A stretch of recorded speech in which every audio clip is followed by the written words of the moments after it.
শ্রী শ্রী ঠাকুর অনুকূলচন্দ্র বলছেন, প্রেরিত পুরুষ আর মহাজন, সৎবর্ধনার স্বর্গদূত, বৈশিষ্ট্যপালী আপুরয়মান, নন তাহারা নরকভূত।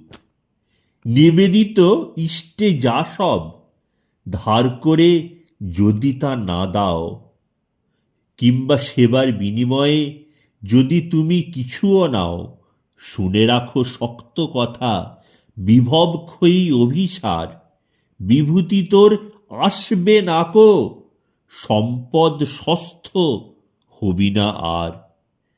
শিষ্য হলেই গুরু হবে সেটা কিন্তু নয় কো ঠিক, চরিত্র আর চলন বলন বোধ বিকাশী তার নিরিখ। ইষ্টগৌরব যার হৃদয়টা